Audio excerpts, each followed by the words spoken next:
کہ نکاح کرو، اگر تم فقیر بھی ہو تو اللہ اپنے فضل سے تمہیں غنی بنا دے گا. بہرحال بات طویل نہ ہو جائے، یہ دعائیں یاد رکھیں. اللہ تبارک و تعالی ہمیشہ محکومی سے محفوظ رکھے، رزق ایسا دے کہ اللہ تعالیٰ بے نیاز کر کے رزق عطا کرے، لوگوں کی محتاجی سے ہمیشہ محفوظ رکھے. اس کی دعا بھی کرتے رہو اور کوشش بھی کرتے رہو. اور پھر میں نے دوسری چیز کیا بتائی آپ کو، یہ سورہ عمران، آل عمران میں عمران کون ہے اور آل عمران کون ہے یہ بتایا. سیکنڈ نمبر پر میں نے کہا آیت مباہلہ، ایک آیت اس میں ہے عیسائیوں کا اور حضور پاک صلی اللہ تعالی علیہ وسلم کا. ایک بار اس بات پر مباحثہ ہوا کہ کون حق پر ہے. عیسائی کہتے تھے کہ ہم حق پر ہیں. نبی پاک صلی اللہ تعالی علیہ وسلم کو اللہ نے فرمایا اے محبوب آپ ان سے کہہ دیں اگر تم حق پر ہو نا فَقُلْ تَعَالَوْا نَدْعُوا أَبْنَاءَنَا وَأَبْنَاءَكُمْ وَنِسَاءَنَا وَنِسَاءَكُمْ وَأَنفُسَنَا وَأَنفُسَكُمْ. آؤ میں اپنے بیٹے بیٹیاں لے کر آتا ہوں، میں اپنی عورتیں لے کر کے آؤں گا، میں خود بھی آؤں گا، تم اپنے بیٹے بیٹیاں لے آؤ، تم اپنی عورتیں لے آؤ اور تم خود بھی آؤ اور بیٹھیں گے ایک میدان میں.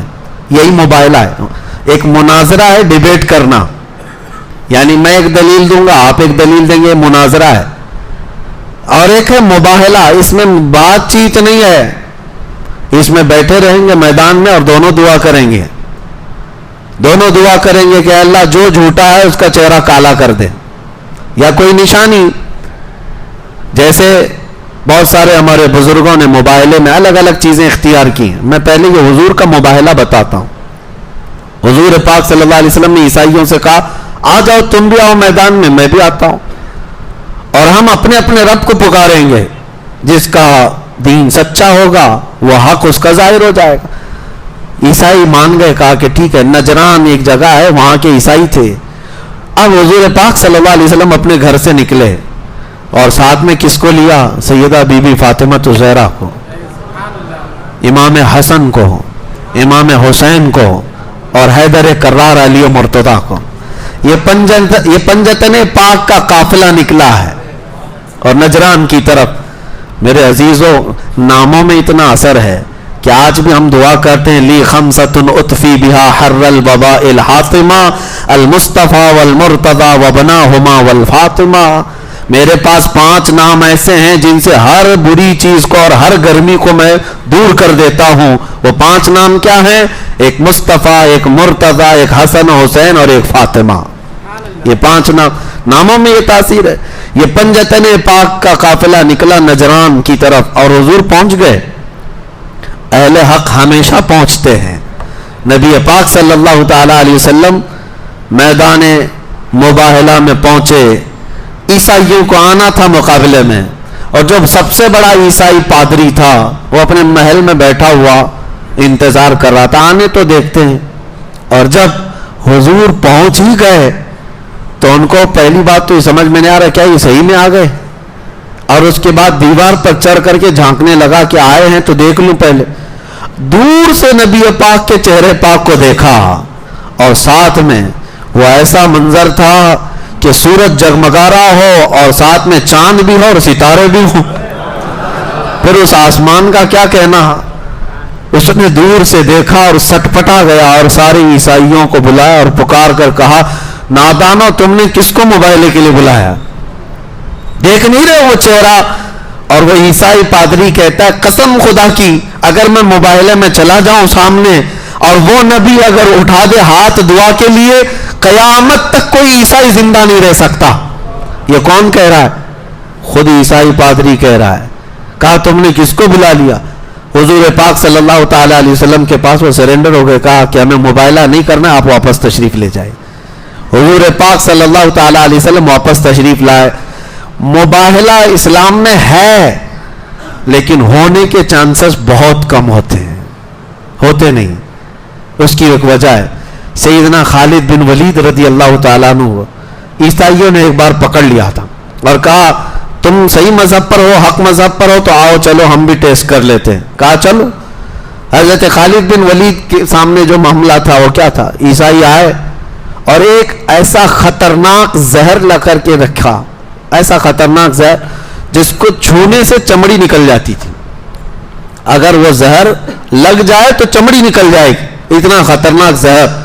عیسائیوں نے کہا کہ چلو اس زہر کو رکھتے ہیں اور ہم دونوں دیکھتے ہیں، اللہ کا نام لیتے ہیں۔ حضرت خالد بن ولید نے کہا یقین ہے مجھے، میں میرے رب کا نام لے کر زہر اٹھا کر پی لوں گا، تمہیں بھی پینا ہوگا۔ حضرت خالد بن ولید کو انہوں نے کہا ٹھیک ہے تم پہلے کرو۔ حضرت خالد بن ولید نے بسم اللہ الرحمن الرحیم پڑھا اور اٹھا کر پورا زہر پی لیا۔ وہ گھبرا کر بھاگنے لگے، کہا کہ یہ کون انسان ہے کیا؟ اور بہت دیر تک دیکھتے رہے کہ کچھ تبدیل ہوگا کہ نہیں ہوگا۔ کہاں سے تبدیل ہوتا؟ وہ خالد بن ولید سیف اللہ المسلول ہے، کچھ نہیں ہوا، اللہ کے نام سے پیا۔ عیسائیوں نے کہا کہ یہ کچھ جادو کر دیا تم نے، ہو سکتا ہے یہ جادو ہوگا شیشی پر یا بوتل پر۔ حضرت خالد بن ولید نے کہا پورا نہیں، جو بچا ہے اس میں وہی چاٹ لو جو بچا ہے۔ لیکن ان میں سے کسی کی ہمت اور طاقت نہیں ہو سکی کہ اس زہر کو چکھ بھی سکے۔ ہر زمانے میں یہ ہوا ہے۔ عزیزان گرامی اوقات، آگ میں جانے کا جو مباہلے کا معاملہ ہے یہ بھی کوئی پہلی مرتبہ نہیں تھا، لوگ مجھے آج پوری دنیا میں تقریباً اسی نام سے جانتے بھی۔ نبی پاک صلی اللہ تعالی علیہ وسلم کی عزت کی بات تھی، ہم نے مباہلے کا اعلان کیا تھا، اور ظاہر سی بات ہے کوئی پری پلان اور منصوبہ بندی نہیں ہوتی، یہ جذبات ہوتے، یہ ایمانی تقاضا ہوتا ہے۔ ہم نے بہت دنوں تک دیکھا ان کو ڈیبیٹ کرنے کا کوئی مسئلہ ہی نہیں، اور ان کے میدان ہے، ان کا میز ہے، ان کے ٹٹو ہیں، ان کا میڈیا ہے، جس کو چاہے لڑاتے رہیں۔ اس کے لیے ہم نے کہا تھا سیدھی سی بات ہے کہ آؤ میدان میں اترتے ہیں، کوئی میڈیا والا آئے نہ آئے، ہم بھی اتر کر کے آگ میں چلتے ہیں، تم بھی اتر کر کے آؤ، دیکھا جائے گا۔ میرے عزیزوں، یہ کوئی اس وقت کی کوئی لفاظی یا پکائی نہیں، الحمدللہ اس اعلان پر آج بھی میں برقرار ہوں، آج بھی آخری سانس تک ہم برقرار ہیں اس چیز پر۔ ہمارے دین پر ہمیں یقین ہے، مجھے میری ذات پر نہیں میرے رب کی ذات پر یقین ہے، اور میرے نبی کے سچے ہونے پر ہمارے وجود سے زیادہ یقین ہے، ہمارے وجود سے زیادہ یقین ہے۔ یہ ضروری نہیں کہ ہم بہت پاکیزہ لوگ ہیں، بہت بڑے ولی ہیں یا پرہیزگار ہیں، نہیں، ہمیں ہماری طرف کوئی یقین نہیں ہے، لیکن اللہ کی ذات پر یقین ہے۔ یہ پہلی مرتبہ نہیں، سرکار مفتی اعظم ہند رحمۃ اللہ تعالی علیہ کے زمانے میں بھی اس طرح کا معاملہ پیش آیا، اور ایک بڑے بزرگ ہیں ابو مسلم خلانی، ان کے زمانے میں بھی ایسا معاملہ پیش آیا آگ میں اترنے کا، اور وہ اتر کر کے بھی دکھائے۔ حضرت مفتی اعظم ہند رحمۃ اللہ تعالی علیہ کے زمانے میں شدھی کرن ایک تحریک چل رہی تھی، گھر واپسی، بہت سارے لوگوں کو مرتد بنا رہے تھے لوگ۔ تب ایک بہت بڑے پنڈت اور سوامی کو انہوں نے چیلنج کیا تھا آگرہ کی سرزمین پر، کہ ایک بہت بڑی کڑھائی تیل میں پک رہی تھی اور آگ لگی ہوئی تھی۔ مفتی اعظم ہند رحمۃ اللہ تعالی علیہ اور شیر بیش اہل سنت علامہ حشمت علی خان رحمۃ اللہ علیہ، یہ دونوں تھے، اور جو سوامی تھا، جو پنڈت تھا، وہ بکواس کیے جا رہا تھا، تو آپ نے اس سے کہا کہ اگر تو اپنی تمام باتوں پر سچا ہے تو آجا اس کڑھائی میں کود جاتے ہیں، یہ گرم کھولتا ہوا تیل ہے، یہ آگ لگی ہوئی ہے۔ اس نے سوچا کہ یہ مذاق میں کہہ رہا ہے مولوی، پھر انہوں نے کہا، کھینچ کر کے جب قریب لایا تو تھر تھر کانپنے لگ گیا، کہا کیا حقیقت میں کرے گا یہ؟ یہی معاملہ سلطان الہند غریب نواز کی بارگاہ میں بھی ہے، آپ کے ساتھ بھی ہوا۔ ایک مرتبہ ایک پجاری بیٹھا ہوا تھا، آگ کی پوجا کر رہا تھا، غریب نواز رضی اللہ تعالیٰ عنہ نے رک کر کے کہا کہ ذرا اس میں ہاتھ ڈالو جو تمہارا خدا ہے۔ اس نے کہا یہ تو جلائے گی، کہا اتنے سال سے عبادت کر رہے ہو پھر بھی جلائے گی؟ تو سرکار غریب نواز نے جب یہ کہا تو پجاری نے کہا یہ سب فلسفہ، یہ منطق چلنا چھوڑ دو، آگ کا اثر ہے جلانا، وہ جلاتی ہے۔ غریب نواز نے فرمایا نہیں، آگ کا اثر جلانا ہے لیکن بغیر حکم خدا کے نہیں جلاتی، میرے خدا کے حکم کے بغیر نہیں جلاتی۔ تو اس نے کہا اگر تم اپنی باتوں پر اتنے پکے ہو تو تم ہی ہاتھ ڈال دو۔ اس کی گود میں ایک بچہ رکھا ہوا تھا، سرکار غریب نواز نے اس کا بچہ بھی اٹھا لیا اور خود آگ میں چلے گئے. بہت بڑی آگ تھی وہ, اور ایسے چلے گئے اندر. وہ واویلا مچانے لگا, چلانے لگا کہ یہ درویش گیا تو گیا, میرا بچہ بھی لے کے گیا. بہت دیر تک وہ باہر نہیں آئے. کئی لوگوں کو اس نے جمع کر لیا, بہت سارے لوگ دیکھنے آئے. کافی دیر کے بعد سرکار غریب نواز اس بچے کے ساتھ اپنا جبہ جھاڑتے ہوئے باہر تشریف لائے. کچھ بھی نہیں تھا. بچے کو لے کر کے اس نے دیکھا تو ماتھا بھی ٹھنڈا ہے, جسم بھی ٹھنڈا ہے, سب پکڑ کر کے دیکھو تو آگ کا کوئی اثر ہی نہیں. بچہ تو غریب نواز کا نہیں تھا, بچہ اسی کا تھا. سرکار غریب نواز رضی اللہ تعالیٰ عنہ نے ثابت کر دکھایا. آگ میں وہ حقانیت ثابت کرنے کے لیے, اپنی کرامت نہیں, اللہ کی وحدانیت اور اسلام کی حقانیت ثابت کرنے کے لیے گئے اور واپس آئے. لیکن ساتھ میں یہ بھی بتا دیا جو ان کے دامن سے وابستہ ہوتا ہے, وہ چاہے کسی کا بھی بچہ ہو, اللہ اسے بھی محفوظ رکھتا ہے.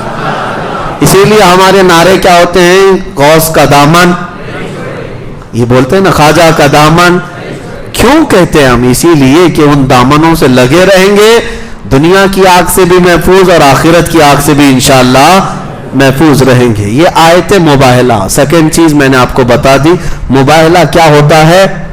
مباہلہ حق کی اظہار کے لیے باطل اور حق کے درمیان ایک ایسا مقابلہ کہ دونوں اپنے اپنے خداؤں کو پکاریں اور اللہ رب العزت حق کو ظاہر فرماتا ہے. تیسری چیز میں نے آپ کو کہا, محمد صلی اللہ تعالیٰ علیہ وسلم اللہ کے رسول. یہ معاملہ حضور کی وفات کے وقت, میرے عزیزو, ہمارا اسلام ایسا ہے جو کسی شخص پر ڈیپینڈ نہیں ہے, کسی بھی شخص پر ڈیپینڈ نہیں ہے. کوئی اگر یہ سوچتا ہے کہ مجھ سے ہی سب کچھ چل رہا ہے اور میں نہیں رہوں گا تو دین کا نظام نہیں چلے گا, تو یہ خام خیالی ہے. امت میں بڑے بڑے علماء آئے, صحابہ آئے, فقہاء آئے, لیکن کیا اسلام رکا ان کے جانے کے بعد؟ سرکار غوث پاک کا اپنا زمانہ تھا, لیکن ان کے انتقال کے بعد کیا اسلام ختم ہوا؟ غریب نواز کے بعد اسلام ختم ہوا؟ کسی کے بعد نہیں. اسلام جو ہے کسی شخص سے ڈیپینڈ نہیں. اللہ تعالیٰ اپنے دین کی خدمات کسی سے بھی لیتا ہے, لیکن یہ دین صبح قیامت تک رہے گا. نبی پاک صلی اللہ علیہ وسلم کی وفات کے بعد یہ دین نہیں رکا, تو پھر اب کسی اور کے بعد کیوں روکے؟ حضور کا جب انتقال ہوا تو صحابہ میں بہت بے چینی تھی, بہت بے چینی تھی. صحابہ اکرام ایسی کیفیت میں تھے کہ ان کو بتانا مشکل ہے, لیکن صدیق اکبر نے یہی آیت تلاوت کی تھی جو آج ہم نے تلاوت کی. وَمَا مُحَمَّدٌ إِلَّا رَسُولٌ قَدْ خَلَتْ مِن قَبْلِهِ الرُّسُلُ أَفَإِن مَّاتَ أَوْ قُتِلَ انقَلَبْتُمْ عَلَىٰ أَعْقَابِكُمْ وَمَن يَنقَلِبْ عَلَىٰ عَقِبَيْهِ فَلَن يَضُرَّ اللَّهَ شَيْئًا. حضرت ابو بکر نے منبر پر کھڑے ہو کر کے یہ آیت تلاوت کی. حضرت عثمان غنی کو صحابہ بتاتے ہیں ایسی حالت تھی جیسے بچوں جیسی حالت ہو گئی تھی. حضرت علی پتھر کی طرح جامد کھڑے ہو گئے تھے, کوئی ہلائے تو ہلتے نہیں تھے. صحابہ جہاں تھے وہیں دیواروں سے کوئی چپکے ہوئے کھڑے تھے. حضرت عمر تو تلوار نکال کر کہہ رہے تھے کہ کوئی کہے گا کہ میرے نبی کا انتقال ہوا, میں گردن مار دوں گا. حضرت عمر تسلیم کرنے کو تیار نہیں. وہ کہہ رہے تھے کہ جیسے موسیٰ علیہ السلام کوہ طور پر گئے تھے اللہ سے کلام کرنے کے لیے, ہمارے نبی بھی گئے ہیں, وہ واپس آئیں گے. حضرت عمر کی غلبہ محبت تھا سب کے اندر. حضرت ابو بکر نے اس وقت یہ آیت تلاوت کی. کہا کیا اس آیت کا معنی؟ محمد اللہ کے ایک رسول ہیں, ان سے پہلے بھی رسول آئے اور چلے گئے. اور حضرت ابو بکر کہتے ہیں تم میں سے جو محمد صلی اللہ علیہ وسلم کی عبادت کرتا تھا وہ سن لے کہ محمد صلی اللہ علیہ وسلم کا انتقال ہو چکا, اور جو اللہ کی عبادت کرتا تھا وہ اللہ حی اور قیوم, کل بھی زندہ تھا, آج بھی زندہ, ہمیشہ زندہ رہے گا. تم کس کی عبادت کرتے ہو؟ صحابہ اسی وقت کھڑے ہوئے اور کہا ہم کو تو ہمارے نبی نے صرف اللہ کی عبادت سکھائی, وہ اللہ حی اور قیوم ہے, ہمیشہ زندہ ہے. پھر سب صحابہ کھڑے ہو گئے. نبی پاک صلی اللہ تعالیٰ علیہ وسلم کے وصال کے بعد سب کو کھڑا کرنا یہ معمولی کام نہیں تھا. یہ صحرا حضرت ابو بکر صدیق کے سر جاتا ہے. میرے عزیزو یہ بہت بڑی بات ہے. غم میں ایسا ہوتا ہے کہ کبھی اگر آپ کے گھر میں آپ کے باپ سب سے اہم ہو, باپ کا انتقال ہو جائے تو گھر سونا سونا ہو جاتا ہے, لوگ بیٹھے رہ جاتے ہیں, کچھ کرتے نہیں ہیں.